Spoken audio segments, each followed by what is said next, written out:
Sweatshops. Oh, out of context, that'll probably look bad.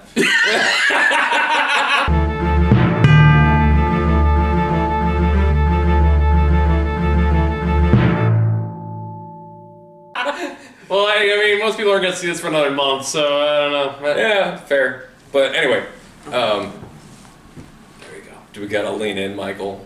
Aw. People are gonna clip that. Okay. So we just saw Glass Onion. Yes. The new Knives Out movie. And it is brilliant. Fucking great. It's honestly a masterpiece in my opinion. Yeah. From beginning to end, this is a fucking blast. Yeah. They really managed to make another whodunit that was genuinely original and fun and interesting. That's another thing about this.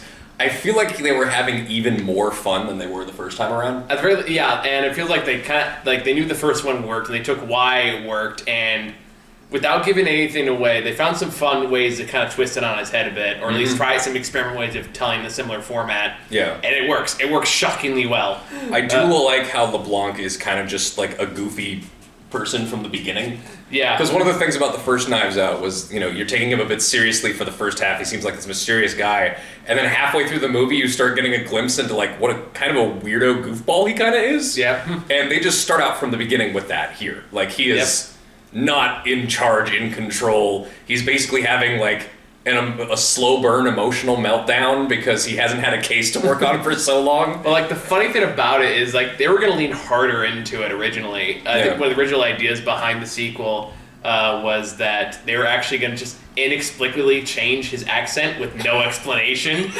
And with every movie, he was just going to do a different accent. That's fantastic. With no explanation. But I guess they eventually decided against it because like it was hard enough for Daniel Craig to get this voice back. Yeah. Well, it's still like he's still delightful. Oh, he's having a great fucking time. But again, like the cast they put together, all of them are having a great fucking time. And it's such a good cast. And it's one of those things like, without going too much into detail, because again, this is an early screening, so I don't want to give anything. No spoilers. Away. No spoiler section even in this one. Yeah, like we're not going to give any spoilers away.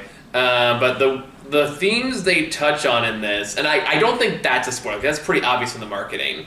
I deliberately stayed away from the marketing as well. There are people who will as well. Well, for the average people, that's like it's about rich people. I think it's fair to say. Well, okay, yeah, that's definitely still about. It's a satire about rich people. I think that's fair to say without going to spoilers. Yeah, that works. But the way they satirize in the very specific people they're obviously satirizing. Yeah, comes at such an amazing time that I'm convinced either they got insanely lucky. They got insanely lucky. They somehow saw the future, or they're part of this. Oh.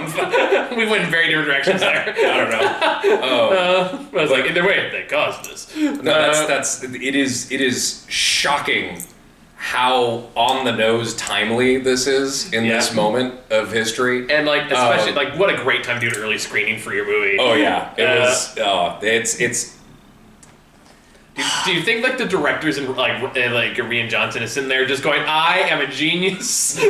It's like like just taking the biggest fucking victory lap. Yeah, no, that's absolutely great. But yeah, they nailed it. They really nailed it. Like they did a thing where it was genuinely twisty and turny and interesting and fun and surprising all the way through and deliberately withholding certain information so that you can have it revealed partway through and give you more insight into what's going on for real. And I thought I had it. Like, I thought I figured it out. And I was dead wrong. I need to rewatch it to see, like, what I actually saw the first time through. Because now I'm, the movie, like, deliberately gaslights you. Yeah, it does. Like, that fucked me up. And that's part of the thing, because that's kind of the idea. Like, if someone is lying to you and you remember something a certain way because they said it that way, is what you're remembering accurate, or are you being gaslit by that person? Like, it's such a clever way to work that into the movie, and it's executed well every time it happens. It's just so good, and it's so confidently directed and written and acted. Like, and it's like easily one of the best movies of the year, or at least one I had the most fun at time. Oh yeah. I will forever put Rian Johnson above J.J. Abrams in my book. Oh yeah, like 10 times better. Yeah. And it's one of those. It's one of those, like I hope they make 1 million of these, and I know. Like, I know there's only one more, but I thought they're making they're contracted for 6. I thought it was for 3. No, because he's still got to do his Star Wars trilogy. He said he was going to do these 3 and then go to the Star Wars trilogy. I thought that the Star Wars trilogy got canceled or put in forever hiatus. Well, it was put on hold because he wanted to do Knives Out. Maybe. I heard it was a 6-picture deal, but I could be wrong. We can Google it later. Doesn't matter right now. No, it does not. I have a corgi in my lap. Oh, yeah. Can't see him, but he's adorable. Yes, Winston's been on camera before. What? He's like, what are you doing? This is not being paid. Just look at his face like, he's just so stubby. Put me down. Oh, he's so stubby. He doesn't like his paws being touched. Oh, okay. FYI, he gets growly. Okay. Well, Kish keeps scratching his head. Yeah, his head's fine. Just don't touch the paws. That's like the one no-no zone. Okay, I got you. Hey, buddy. Yeah, but anyway. With this and giving the spoilers, like Edward Norton and Dave Bautista. Edward Norton is just so fucking delightful. I miss seeing him in movies. Yeah. He's so good. I think the last one he did was also his own detective movie, wasn't it? Was it? It was one where he was had the one with the tick, like the condition with the ticks. I don't remember that. I'd have to check it out. Oh, okay. Just gonna come up on. He looks like a shark. Alright. You're distracting, but it's okay. But even everybody loves a corgi. The set. This happens every video we do at home. Yeah. The set designs are gorgeous. The cinematography is beautiful. The location design is fantastic. And everyone just knocks it out of the park. And Kate Hudson plays the perfect, just vapid piece of shit. Yeah. Dave Bautista is doing a character you feel like you've seen him do before, but deliberately satirical this time. Yeah, just taking the meathead and pushing it to 13. Just like Andrew Tate, what's it, that meathead fucker? What was it? The name of his brand is Apexosity. It's that kind of thing. Joe Rogan, that's what I'm thinking of, yeah. He lives at home with his mom. It's just it's pretty funny. I do also like his mom for the brief amount of time that she was in there. She's one of my classic favorite character actors. Whenever she pops up, I don't know who she is, but every time I see her, I'm like, oh, this is gonna be amusing. But even when it's so hard to talk without giving spoilers. Some individual ones I thought were just wonderfully hilarious subversions of these tropes in these films. Yeah, I think maybe we should revisit this when it actually does a wide release. I would say we could probably talk when we get to our best of list. Yeah. Well, no, because if people haven't seen it and they want to see the whole best of list, I don't want to get into major spoilers there. Yeah, I guess we usually get those mid-January though, so that kind of gives if you haven't seen it by then. Yeah, especially considering it's on Netflix. Yeah. I don't know. I feel like it deserves its own video. Maybe. Let's see how we feel. Let's rewatch it. Let's see how this video does. Yeah. See if there's a demand for it. Yeah. But anyway, so again, it's and the ending is so cathartic. Yeah, no, they really do nail the landing. And again, just the fun themes it plays with, and just it is really so helped by the timing. It is immaculate timing. Yeah, it's kind of stunning. You think I don't even know if the timing will be as appropriate in a month. Maybe, yeah, but either way, right now there's a marketing team. We had a packed house. Oh yeah, we did. And there's a marketing team just beautiful. We didn't have to do a fucking thing.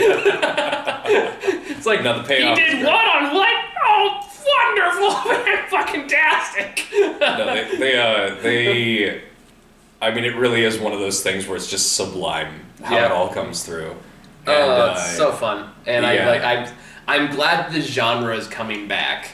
Because it's that kind of old style, and Knives Out is 100% to blame for that. Oh yeah. Because we even had the other one, the Sam Rockwell movie that came out earlier this year. Come on, let's give Death on the Nile some credit. Hadn't ruined it for me, did you? No, I didn't. Death on the Nile ruined it for you. You gotta remind me it existed. I forgot I saw that movie. I feel which happens a lot, I realize, where people Grant will bring a movie that we saw 5 years ago. Do you remember that? No, I don't. Never forget 50 Shades of Black. I knew you were gonna bring that fucking thing up. I'll never forget it. Because I brought that up when he brought that up. It was every time. He does play bites. Don't worry, he doesn't mean any hurt bite. Oh, it's okay. Yeah. I got it. I'll bite you back. It's fine. Remember Exodus? I do now. Oh, Exodus was so bad. That was. I think it's one of the reviews where we just look so in pain. Yeah. We just look so upset to be there. Like we're in the car and we're just like, God, this is so bad. Like just like not even able to be like, well, that sucked. Just like angrily fucking upset about how bad it was. The only thing I remember from that movie is turning to you halfway through, and so you just laying out on the theater chairs. Just popped up the armrests for the next couple seats, and I just laid down. I was like, and just laid there. I looked over you, and you looked so dead inside. and I was sitting there, like, being the good little boy that I am. Kind of like, yeah, but I'm not going to do that. I should have, in hindsight. I should have done that. I mean, now we get way less fucks. Like, also, there are those nice seats in some theaters that just recline all the way. But, which, thank God for those. Oh, God, yeah. Although, like, the one downside to that is those fucking, like, random older dudes who just come into theaters and just pass out immediately and just start snoring loudly. Yeah, there's also that. What are you ground at? I have legitimately gone up and just, like, smacked those dudes in the shows and been like, hey, you're snoring. Fucking either sit up or leave. Like, this is not your nappy time. No, hey, is it your nappy time? No, it's your pet time.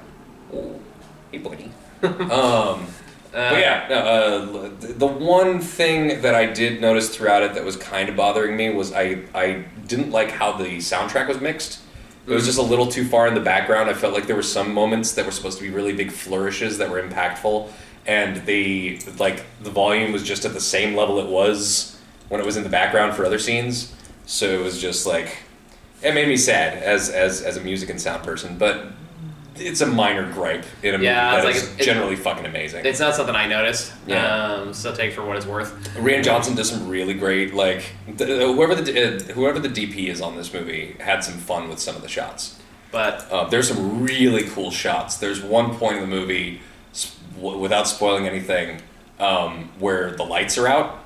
And there's one shot in a hallway that just, the way that a light moves through the hallway and illuminates certain parts of it, it's a brief but very cool moment. Like, there's all kinds of little flourishes through the movie that are just really interesting and fun, and God, it's just a great movie. They did it. This is a case where you and I have both been feeling like shit for a while. We've had some rough times. And this was kind of like, I just had surgery today. I would show you it, but I can't move my arm right now, so it's going to stay there.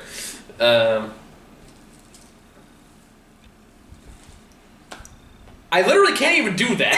Yeah, he can't move his arm. It's completely numb. They gave me a paralyzing agent that's supposed to last till the morning, so I'm just going to wake up wide-eyed like Squidward. Oh, okay. You're just settling in even more. Okay. He likes you. I know.